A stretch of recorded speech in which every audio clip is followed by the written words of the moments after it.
আসসালামু আলাইকুম। আজকে আপনাদের জন্য নিয়ে আসলাম হুকম্যান্সের সালাদ মেকারটা। তো এটা এখন আপনাদের আনবক্সিং করে দেখাই। এটা আপনার সামনে আনবক্সিং করা হচ্ছে।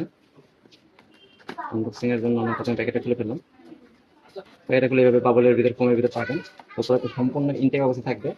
তো ভাঙার কোনো চান্স নেই। সম্পূর্ণ ফ্রেশ অবস্থা পাবেন প্রোডাক্টটা আপনারা। তো ফোমটা খুললেই আপনারা কিন্তু এই প্রোডাক্টটা পেয়ে যাবেন। এটা কিন্তু দুইটা কালার হয়। একটা হলো যে বক্সে দেখতে পাচ্ছেন কালো লাল এইটা, আর একটা হলো আমরা যেটা এখন আনবক্সিং করতেছি এটা। এটা হলো আপনার গ্রিন কালার, সবুজ কালার। তো এটার ভিতরে কি কি থাকবে আমরা দেখা দিচ্ছি।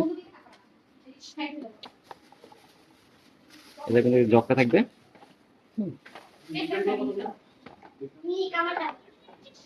আর হলো এই যে মেশিনটা।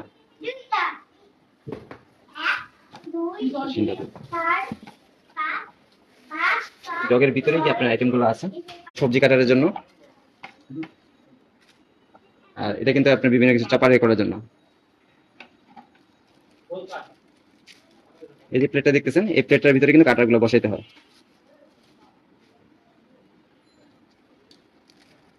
এই কাটারগুলো কিন্তু আপনার এই প্লেটটাতে বসাইতে হয়। যে কোনোটা বসানোর জন্য এই যে লক দেওয়া আছে, এই লকের নিচের সাইডে দিবেন, নিচের সাইডে দিবেন।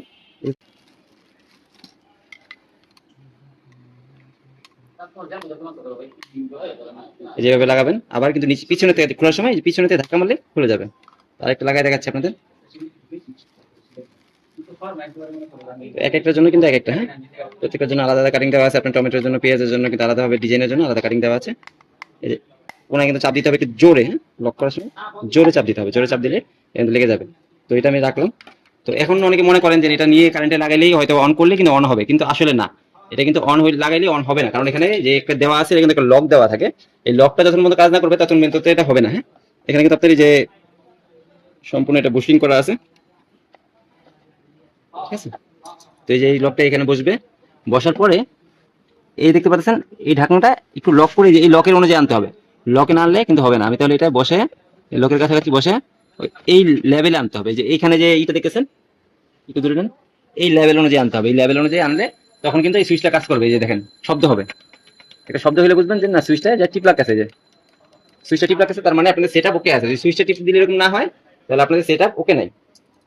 তারপরে হলো ঢাকনাটা, ঢাকনাটা সেম এই লক অনুযায়ী লকের উপরে বসতে হবে, জানি। এই যে সুইচটা টিপ লাগে, তারপর আপনারা যে কোনো কিছু করতে পারবেন। আমরা দেখাই দিচ্ছি এটা কারেন্টে লাগায় সুইচটা অন করে। এই আমি আপনাকে বললাম যে লক না হয়, যে লকটা খুলে দেখলাম, এই লকটা খুলে এই টিপ দিচ্ছি, দেখেন চলতেছে না, কারেন্টের লাইন কিন্তু আছে, চলতেছে না। তার মানে আপনি যতক্ষণ লকটা পারফেক্টলি হবে না হবে ততক্ষণ কিন্তু চলবে না। যে আবার দিচ্ছি, ওই যে আবার চলতেছে, তখন আপনি এখান দিয়ে পেঁয়াজ মরিচ সব কিছু দিতে পারবেন, হ্যাঁ। আরেকটা সেটা আপনাকে দেখাই দিচ্ছি, পজ করেন। তো সালাদ মেকারটার জন্য আপনাদের কি করতে হবে সেটা একটু দেখাই দিই। এটা কিন্তু আপনার চপারের জন্য, যে কোনো কিছু চপার করবেন তো তার জন্য জাস্ট সরাসরি এটা লাগাই দিলেই হবে, হ্যাঁ। এই যে কাভারটা লাগাই দিলেই কিন্তু হয়ে যাবে। যে এটা লাগাই দিলেই হয়ে যাবে, আর কিছু লাগবে না।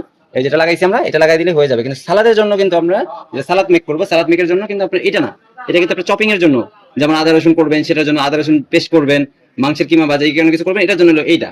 বা আপনার সালাদের জন্য কিন্তু এই কাটিং গুলো প্লাস এটা কিন্তু কাটিং এর জন্য। তো সালাদের জন্য আমাদের ফার্স্টে বসাতে হবে যে এটা সেট করে দেখে, এই যে ভিতরে ঢুকাবেন, এই যে ভিতরে এই যে দেখেন লক দেওয়া আছে। তো লকটা অনুযায়ী পুরোটা ভিতরে ঢুকবে। ঢুকলে আপনি ডান পাশে যখন মুছে দিবেন তখন কিন্তু লকটা হবে। এটা পুরোটা ঢুকে নেই, এই যে পুরোটা ঢুকলে আপনি নিজেরা বুঝতে পারবেন একটা শব্দ হবে টট করে।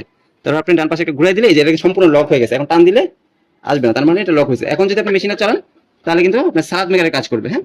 তো এটা ঘুরবে, ঘুরার পরে আপনি যেখানে যা যা দিবেন, ঢাকনার উপরে যা যা দিবেন তাতেই চপ হবে, সালাদ হবে। আর চপারের জন্য এটা ইউজ করবেন। আর আপনাদের সবাইকে দেখাই দিলাম কিভাবে আপনারা এই ব্লেড গুলো খুলবেন, হ্যাঁ। ব্লেড গুলো পিছনের থেকে খুলবেন, সামনের দিক থেকে লাগাবেন, বাট খোলার সময় কিন্তু পিছনের দিক থেকে খুলবেন, হ্যাঁ।